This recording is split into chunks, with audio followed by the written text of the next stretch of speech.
So hello everyone, this is a first year medical student. I want to help students preparing for NEET. I know there are around 200 days left for NEET, and if we prepare in a short and smart way, trust me, we can score very well. I alone will help you revise the entire biology syllabus in the starting few months, maybe within 2 months, totally NCERT based and NEET related. Okay, so let's start with the chapter. Our first chapter will be reproductive health.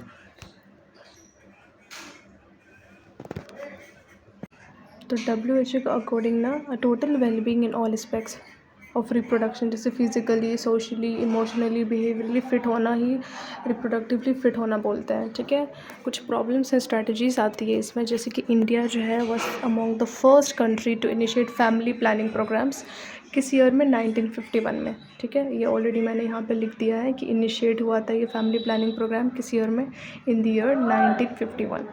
ठीक है, okay.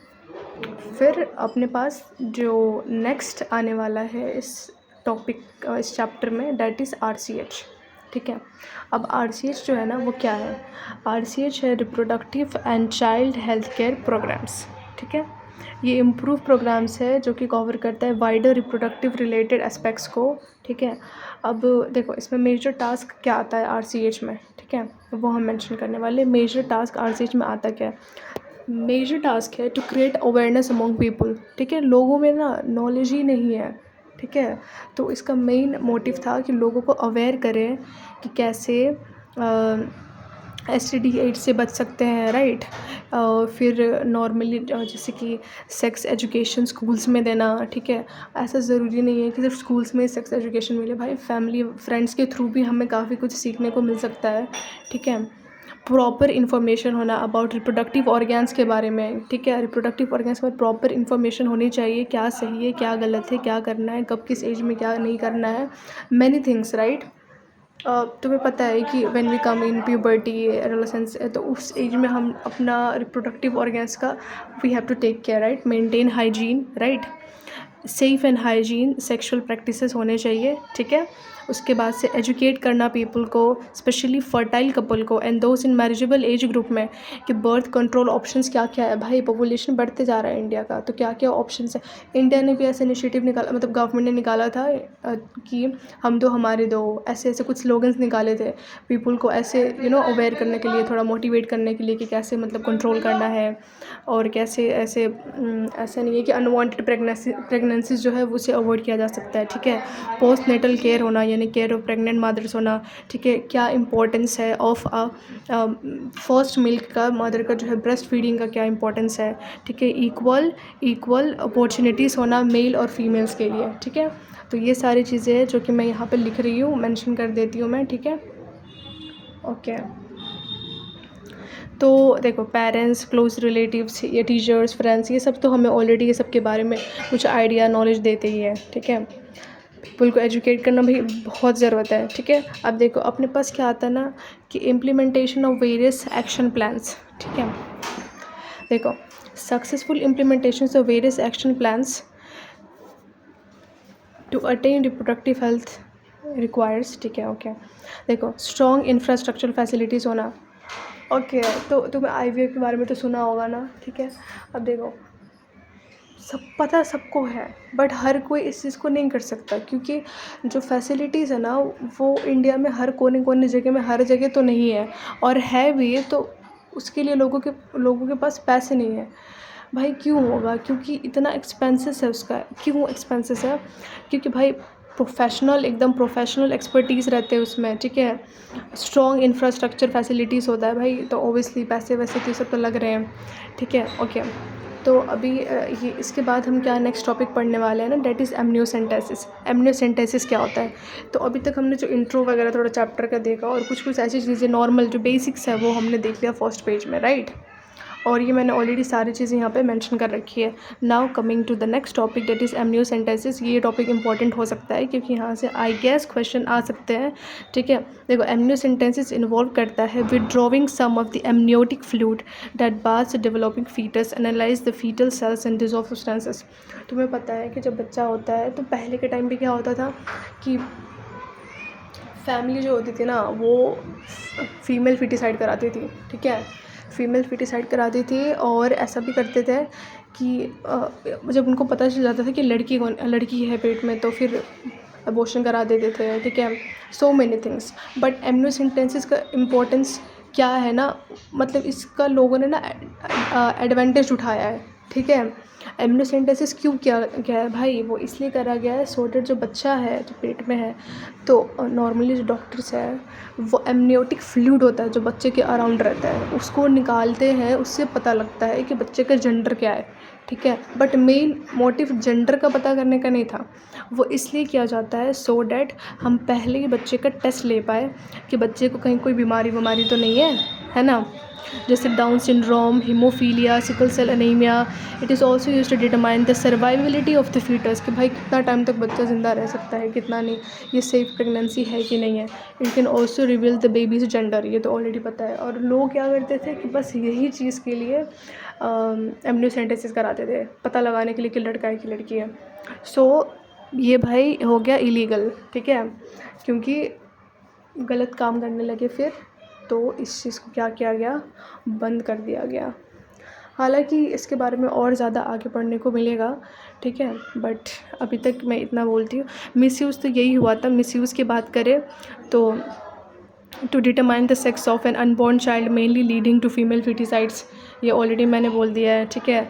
फिर next आता है अपने पास क्या, statutory ban और amniocentesis for sex determination to legally check increasing menace of. तो सब कुछ फटाफट करना है, इसीलिए टाइम वेस्ट करने करे बिना वापस से रिवीजन कर लेते हैं एम्नियोसेंटेसिस के बारे में, ठीक है। तो एम्नियोसेंटेसिस का मैंने ये नोट्स यहाँ पर जस्ट लिख लिया है ताकि टाइम सही हो जाए, ज़्यादा टाइम वेस्ट ना हो। और इसको फटाफट से जो इंपॉर्टेंट पॉइंट्स है मैंने लिख दिया, रिवीजन कर लेते हैं, ठीक है। सबसे पहले एम्नियोसेंटेसिस का मतलब होता है it involves withdrawing some of the amniotic fluid that baths the developing foetus and analysing the foetal cells of dissolve substances, ठीक है। यूजेस क्या है, test for the presence of certain symptoms, जैसे कि बच्चे को कहीं डाउन सिंड्रोम तो नहीं है, हीमोफीलिया या फिर सिकल सेल एनीमिया, या फिर सर्वाइबिलिटी ऑफ द फीटस भी चेक करा जाता है, ठीक है, कि कितना चांसेस है बच्चे का सर्वाइव करने का। It can also reveal the baby's gender, okay. Next आता है मिसयूज़। लोग इसका मिसयूज़ करने लगे to determine the sex of an unborn child mainly leading to female foeticides. Also statutory ban और एम्नियोसेंटेसिस हो गया था, ये बताया कि बैन हो गया for sex determination to legally क्या करते थे, चेक करते थे increase menace of female foeticide. I have also provided diagram of the procedure of amniocentesis, as you can see. बस थोड़ी देर पे ही आपके स्क्रीन पे आएगा, ओके। तो लुक एट हियर, यहाँ पे प्रोसीजर दिख रहा है हम लोग को साफ साफ कि कैसे बच्चे के अराउंड एमनियोटिक फ्लूइड होता है और उसको निकाल लेते हैं डॉक्टर्स वायर इंजेक्शन, ठीक है, निकालते हैं, फिर उसको टेस्ट करते हैं, सेंट्रीफ्यूज ये सारी चीज़ें करते हैं, सेल स्ट्रक्चर देखते हैं। और इस जो प्रोसेस है इट्स नॉट इम्पॉर्टेंट, मतलब फिगर इम्पॉर्टेंट नहीं है, लेकिन हाँ तुम्हें समझ आ जाएगा नॉर्मली, ठीक है, okay. Now next starting with wait I forgot to mention here wait. तो एम्नियोसेंटेसिस जो है ना, देखो नॉर्मली प्रेगनेंसी के 15 वीक्स ऑफ प्रेगनेंसी में कर सकते हैं, ठीक है। मान लो बच्चे में कोई डिसऑर्डर है, कुछ भी है, तो 15 वीक्स के अंडर एम्नियोसेंटेसिस करना ज़्यादा आसान रहता है, ठीक है। तो इट इज़ सेफ़र बोल सकते हैं, और एक प्रैक्टिशनर डॉक्टर के कर सकता है इसको। लेकिन अगर 3 महीने से ज़्यादा हो गए, ठीक है, 15 वीक से ज़्यादा हो गए, तो फिर 2 मेडिकल प्रैक्टिशनर डॉक्टर्स की ज़रूरत होती है, उनके सलाह की ज़रूरत होती है, वही करेंगे, क्योंकि थोड़ा सा रिस्क हो जाता है, okay. Now starting with population explosion and birth control. तो इंडिया का 1900 में देखते हैं, 1947 जब अपना इंडिपेंडेंस मिला था, तो अप्रॉक्स 350 मिलियन पॉपुलेशन था इंडिया का। 2000 आते आते क्लोज टू 1 बिलियन, जो उड़ गया एकदम। फिर 2011 के अकॉर्डिंग था अपना 1.2 बिलियन था इंडिया का पॉपुलेशन। बट नाउ अगर हम वर्ल्ड की बात करें, वर्ल्ड पॉपुलेशन के हिसाब से, तो 1900 में 2 बिलियन था, ठीक है। 2000 में वर्ल्ड का पॉपुलेशन हुआ 6 बिलियन। मतलब तुम खुद ही देखो कि 2000 में वर्ल्ड का पॉपुलेशन 6 बिलियन था, जिसमें से इंडिया का ऑलरेडी अपना 1 बिलियन में आ रहा है, समझ आ रहा है। मतलब पूरे वर्ल्ड का पॉपुलेशन इज़ जस्ट 5 बिलियन, और उसमें से एक बिलियन अकेला तो इंडिया ही है। हालांकि इंडिया ही was the one who initiated with the family planning programme, but अब क्या ही बोल सकते हैं, ठीक है। ओके, एंड 2011 में अपना वर्ल्ड का पॉपुलेशन हो गया अराउंड 7.2 बिलियन। अभी रिसेंट का तो नहीं पता कितना होगा, बट इट्स नॉट मैंशनड, तो इसीलिए मैंने इतना ही डेटा लिखा, ठीक है। ओके, पॉसिबल रीजंस क्या क्या हो सकते हैं पॉपुलेशन एक्सप्लोजन के। सबसे पहला रीज़न तो है IMR और MMR, जो कि हमने वहाँ प्रीवियस पेज में लिखा हुआ था। तो इन्फेंट मोर्टेलिटी रेट है और मैटरनल मोर्टेलिटी रेट होता है, ठीक है।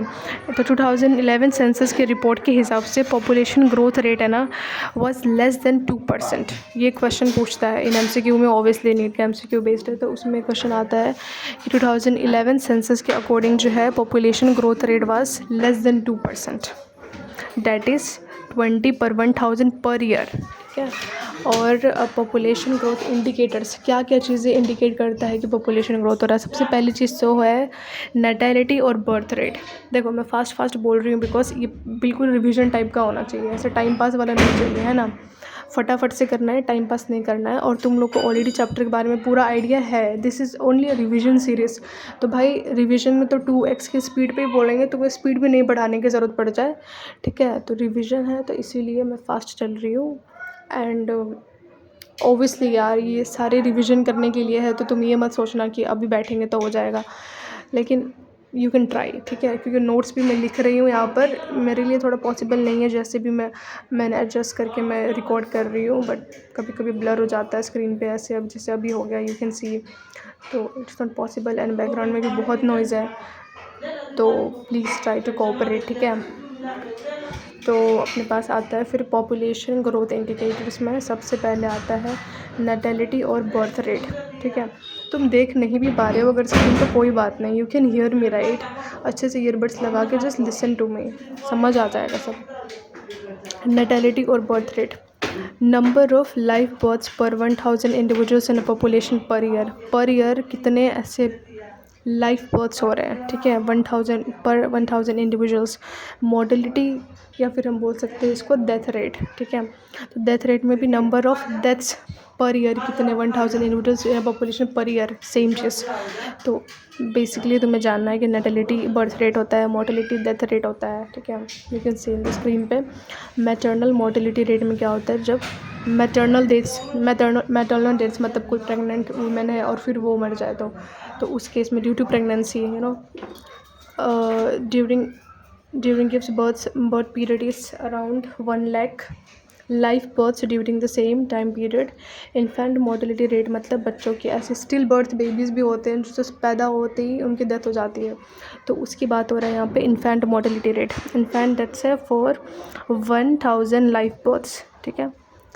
नेक्स्ट अपने पास आता है पॉपुलेशन। देखो किसी भी पॉपुलेशन में, मैंने यहाँ इमेजिन कर रहा है कि एक छोटा सा पॉपुलेशन है और उसमें कुछ लोग आ रहे हैं, मतलब ऐड हो रहे हैं, तो डैट इज़ इमिग्रेशन। और इसी पॉपुलेशन से कुछ लोग बाहर चले जा रहे हैं, डैट इज़ एमिग्रेशन, यानी एग्जिट करना। मैंने वहाँ एग्जिट ब्रैकेट में लिख दिया है। इमिग्रेशन मतलब इनसाइड, अंदर आना, है ना, तो उसको भी मैंने याद करने के लिए इस तरीके से मेंशन कर दिया यहाँ पे, ओके। नाउ नेक्स्ट, अब कंट्रोल मेजर्स है to check population growth rate. तो सबसे पहला इसमें आ जाएगा कि मोटिवेट करता है ये स्मॉलर फैमिलीज़ को फॉर यूजिंग कॉन्ट्रासेप्टिव। छोटे छोटे परिवार बनाने के लिए वो लोगों को इंस्पिरेशन दे रहा है। मतलब ये सब चीज़ें अगर इंसेंटिव्स वगैरह, भाई जिसको जहाँ फ़ायदा मिलेगा उसके लिए तो अच्छा करेगा ना। तो अगर पब्लिक को भी गवर्नमेंट से कुछ भी बेनिफिट हो रहा है तो ऑब्वियसली वो उनकी बात मानने वाले हैं, राइट। तो इसीलिए उनको क्या हुआ कि इंसेंटिव्स दिए गए हैं, ठीक है, to couples with small families. Female का मैरिजेबल एज जो है रेस कर गया टू द 18 ईयर्स और मेल्स का हो गया 21 ईयर्स, ठीक है। Many people have adopted the one child norm. भाई किसी किसी के सिंगल चाइल्ड होते हैं, वो पता है आपको, ठीक है। फिर यहाँ पे क्या किया कि aware people about a slogan हम दो हमारे दो, ठीक है। तो यहाँ पे ये रहने वाला है कि मोटिवेट किया smaller families for using contraceptive methods, aware people about a slogan जो कि हम दो हमारे दो। फिर many people have adopted the one child norm, ठीक है। फीमेल का marriageable age was raise to 18 years and for males 21 years, क्योंकि पहले के टाइम पे यू नो इट कि कितनी छोटी सी उम्र में शादी हो जाती थी उनकी। And you know after that they were having the pressure of कि भाई बच्चे करो, ये करो, घर वाले सब सोसाइटी ये सब चीज़ें डिस्टर्ब करती है, तो मेनी थिंग्स, और इसीलिए इनका मैरिजेबल एज भी जो है रेज़ कर दिया गया, ठीक है।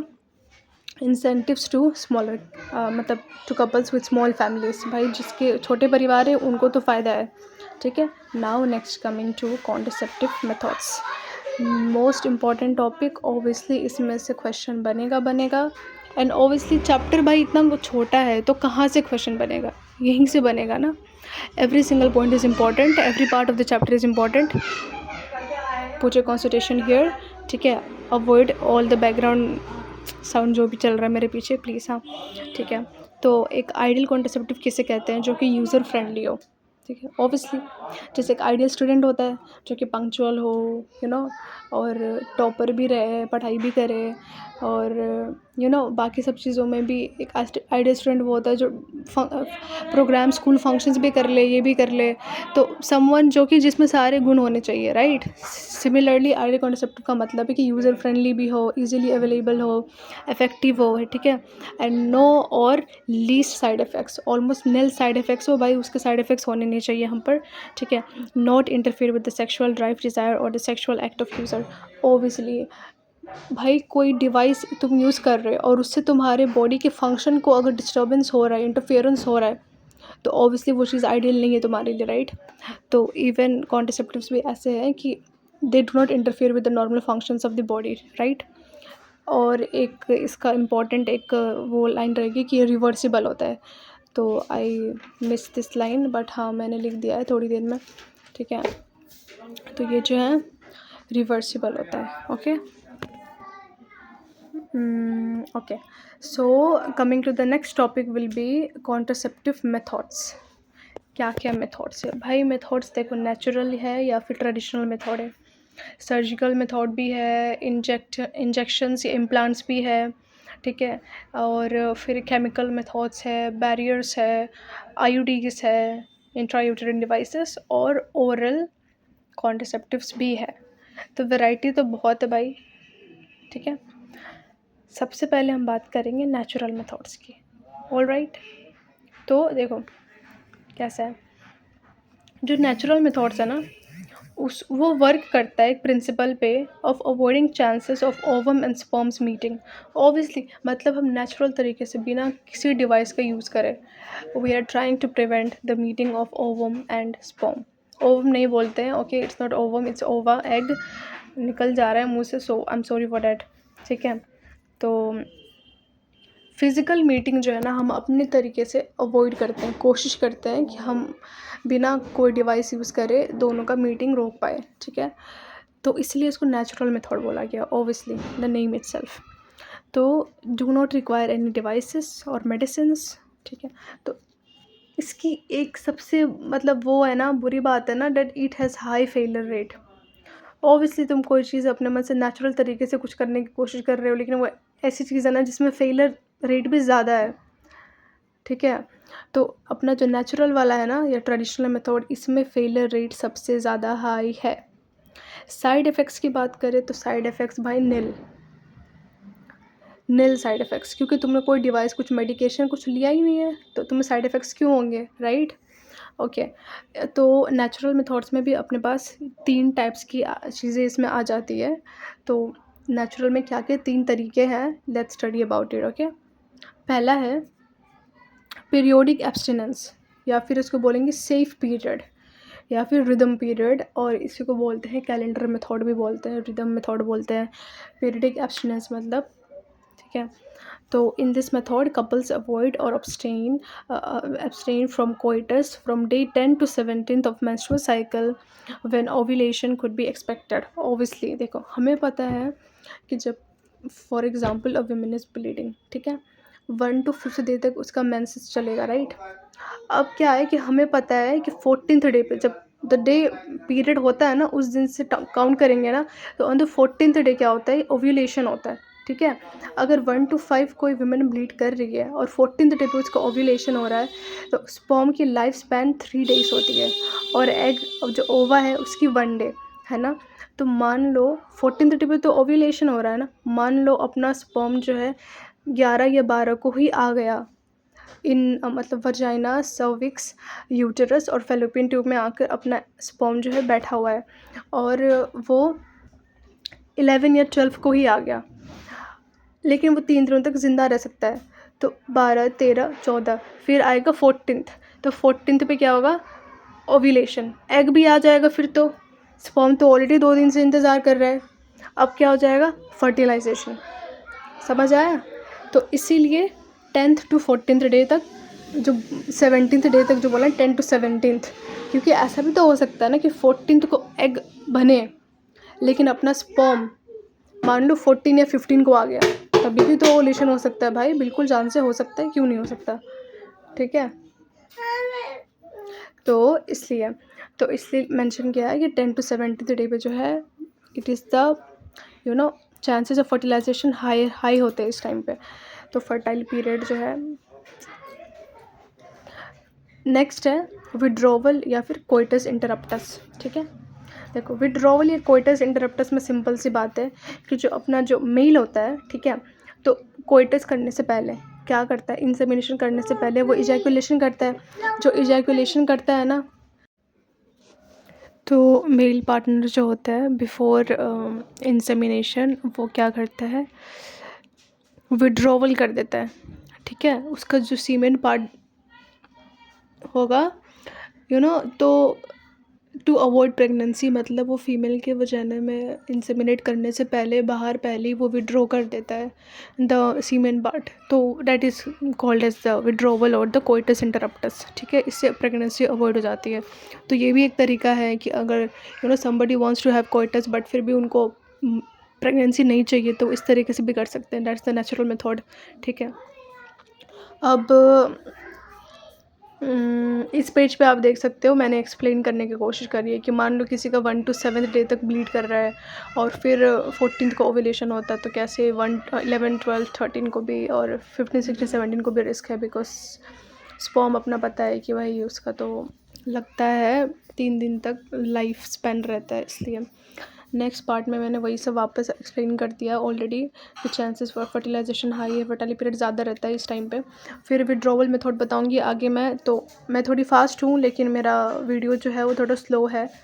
ठीक है, तो प्लीज़ मतलब इग्नोर इट, क्योंकि टाइम से बिल्कुल नहीं हो पा रहा है। ठीक है, I tried but it's not possible, क्योंकि फिर कुछ ना कुछ गड़बड़ हो जा रही है, इसलिए। और इतना टाइम है नहीं कि हम वीडियो एडिट करने में ज़्यादा टाइम वेस्ट करें। आई डोंट नो कितने लोग देखेंगे, but I don't care man, मेरे को करनी है। And I only want to make sure कि मेरे को जो सुन रहा है उसको बस मेरी बात समझ आनी चाहिए। It is not about the notes, क्योंकि भाई नोट्स तो कहीं से तुम्हें मिल जाएंगे। NCERT में है, तुम्हारे स्कूल के नोट्स है, PW के नोट्स है, LN के नोट्स है, आकाश के नोट्स है। ठीक है, बहुत नोट्स की कमी नहीं है भाई। यूट्यूब पे, इंस्टा पे, गूगल पे, वेदांतु, भाई तुम्हें जहाँ मिलना है नोट्स तुम्हें मिल जाएंगे, नीट प्रेप पे कहीं भी। तो please try to listen to my words. ठीक है, ओके। नेक्स्ट अपने पास आता है थर्ड जो नेचुरल मेथड है ना, that is the lactational amenorrhea. ठीक है, I am little bit faster than the video, but please आप कोशिश करना। ठीक है, लैक्टेशनल एमेनोरिया में क्या होता है कि एब्सेंस ऑफ मेंस्ट्रुएशन होता है। लैक्टेशनल मतलब obviously milk secretion, amenorrhea M मतलब एब्सेंट यहाँ पे है, एमेनोरिया मीन्स मेंस्ट्रुएशन। ठीक है, ए फॉर एब्सेंट है यहाँ पे। तो ovulation does not occur in lactating mother 6 months of after parturition. कोई विमेन है जो कि प्रेग्नेंट हुई, जस्ट अभी अभी पार्चुरेशन हुआ, यानी बेबी बाहर निकला है ना, वूम से बाहर निकला, तो 6 months तक जो है ना मदर जो है ना उनका मेंस्ट्रुएशन नहीं होता है फॉर 6 months। तो उस टाइम पे मेंस्ट्रुएशन नहीं हो रहा है, तो ओव्यूलेशन नहीं हो रहा है, ओव्यूलेशन नहीं हो रहा है, तो प्रेग्नेंट कैसे होंगे? नहीं होंगे, राइट। तो इस टाइम पे भी है कि अवॉइड कर सकते हैं हम, मतलब ओके।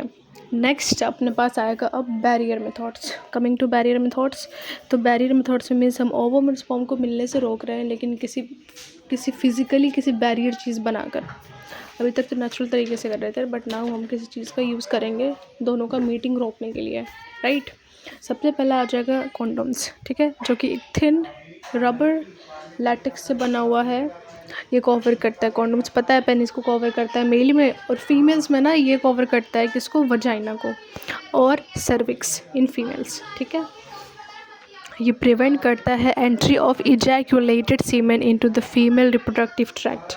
ठीक है, क्या करता है, प्रिवेंट करता है एंट्री ऑफ इजैक्यूलेटेड सीमेन, जो मेल इजैक्यूलेशन करता है ना, तो वो जो सीमेन का एंट्री है उसको फीमेल वाले रिप्रोडक्टिव ट्रैक्ट में जाने से जो है बचाता है, क्योंकि वो मेल वाले पार्ट तक ही रह जाएगा पेनिस में ही, अगर कॉन्डोम लगा दिया तो फीमेल में तो जाएगा नहीं, तो इस ऑब्वियसली बैरियर मेथड बन गया ना फिर तो ये। ठीक है, देखो मेल्स में सबसे कॉमन पॉपुलर ब्रांड है कॉन्डोम्स का, डेट इज़ निरोध। वो भी मैंने यहाँ लिख दिया, अंडरलाइन भी कर दिया है, तुम देख लेना अच्छे से। एडवांटेजेस ऑफ कॉन्डोम्स की बात करें तो डिस्पोजेबल है, सबसे अच्छा एडवांटेजेस है कि डिस्पोजेबल होता है, सेल्फ इंसर्टेड है, भाई ये तुम्हें किसी डॉक्टर की ज़रूरत नहीं है, you can do it by yourself, right. Gives privacy to users obviously. ठीक है, नेक्स्ट अपने पास आएगा एक दूसरा तरीका, वो आएगा डायफ्राम, सर्विकल कैप्स या एनवोल्ड्स। ये फीमेल्स के लिए मेनली बेस्ड है। ठीक है, rubber inserted in the female, और ये कवर करता है सर्विक्स को। ये तीनों चीज़ जो है ना, diaphragm, walls and cervical caps, cover करता है सर्विक्स को, नॉट वजाइना को। इसको याद रखना कि ये वजाइना को कवर नहीं कर रहा है, इसीलिए बहुत चांस है कि बंदी भले प्रेग्नेंट ना हो, लेकिन वजाइना एक्सपोज्ड है ना, तो एसटीडी हो सकता है। ठीक है, रीयूजेबल होता है, और ये सारे बैरियर्स के साथ कुछ क्रीम्स, जेलीस फॉर्म में आता है, उसको भी यूज़ किया जाता है, जो कि स्पर्मिसाइडल क्रीम्स होते हैं, स्पर्म्स को मार देते हैं, फैगोसाइटोसिस करा देते हैं, तो वो भी आता है। ठीक है,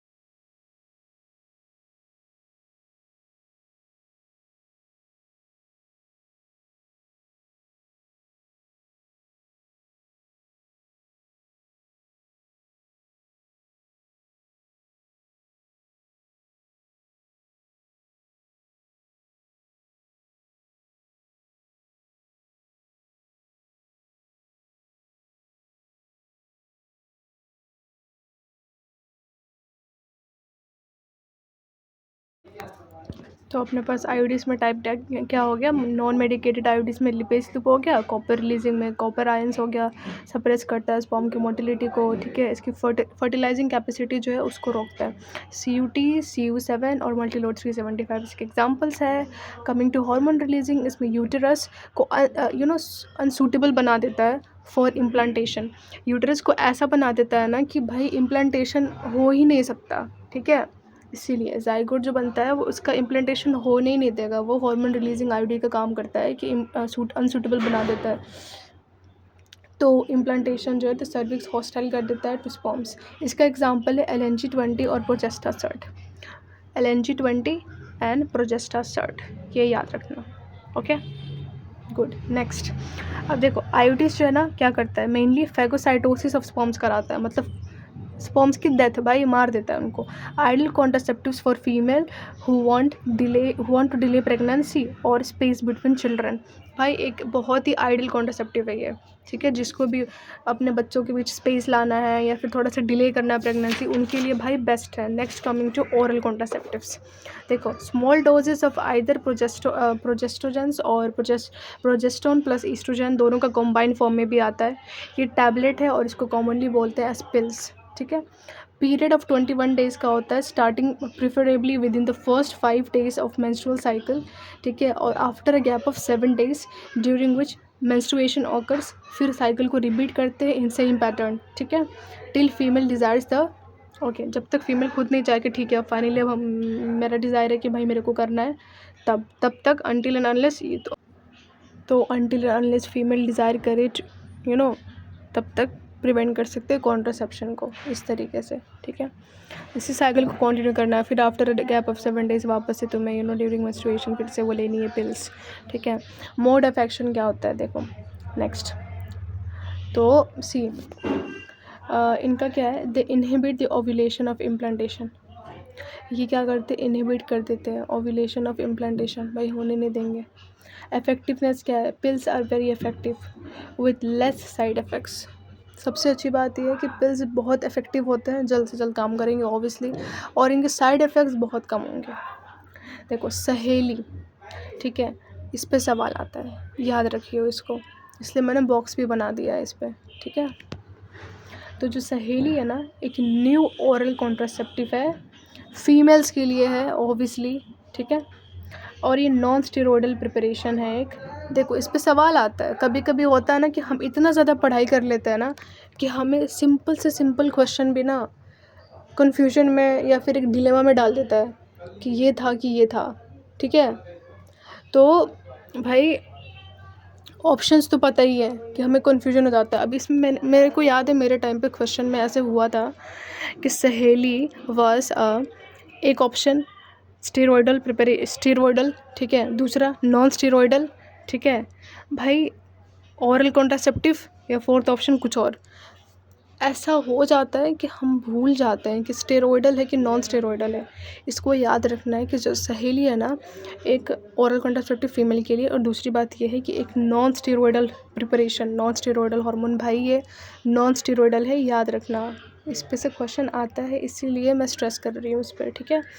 नेक्स्ट, CDRI लखनऊ के द्वारा बनाया गया है भाई। ये CDRI इसे सेंट्रल ड्रग रिसर्च इंस्टीट्यूट है, जो कि कहाँ पर है, लखनऊ में, ठीक है। Next, once a week pill है भाई, हफ्ते में 1 दिन लेनी है तुम्हें ये पिल, वंस अ वीक पिल, ठीक है। इसके साइड इफ़ेक्ट्स जो है बहुत कम है, few side effects and high contraceptive, ठीक है। नेक्स्ट आता है अपने पास जो अपना टॉपिक होने वाला है, वो मैंने यहाँ पे देख भी सकते हैं, ये स्क्रीन मैंने पूरा दिखाया नहीं, मतलब मेरा ध्यान नहीं था कैमरे पे, ओके इट्स फाइन नाउ, ठीक है। और फिर ठीक है, सहेली के बारे में हो गया। क्वेश्चन आएगा, नॉन स्टेरॉयडल प्रिपरेशन है, CDRI लखनऊ ने बनाया था ये। CDRI का फुल फॉर्म भी याद कर लेना, कभी कभी पूछ लेते हैं ये, मतलब कभी कन्फ्यूजन हो जाता है ना ऑप्शंस, 4 ऑप्शंस देखकर, इसलिए। वंस अ वीक पिल है, फ्यू साइड इफ़ेक्ट्स है, ठीक है, और हाई कॉन्ट्रासेप्टिव है। अब हम पढ़ेंगे नेक्स्ट टॉपिक जो है, that is injections and implants. तो ये चैप्टर बस थोड़े कुछ और मिनटों में आगे चल के बस ख़त्म करना है। आई नो कि ज़्यादा टाइम हो गया, मतलब मेरे को इसको आधे घंटे में करनी चाहिए थी, बट द थिंग इज़ कि I have to write it also, फिर बस बोलने से नहीं हो जाता ना, इसीलिए एक बार ये चैप्टर लिख लिख कर जो समझाना मेरा हो जाएगा ना, तो मैं एक 10-15 मिनट के अंदर अंदर एक ऑडियो वाली रिकॉर्डिंग, मतलब मैं पूरा सेट करके एंड ऐसे समरी लेक्चर जो है मैं अपलोड कर दूँगी कि उसको हम 15 मिनट में बस खाते पीते भी सुन ले उसको, समझ आया। तो next topic injections and implants होने वाला है।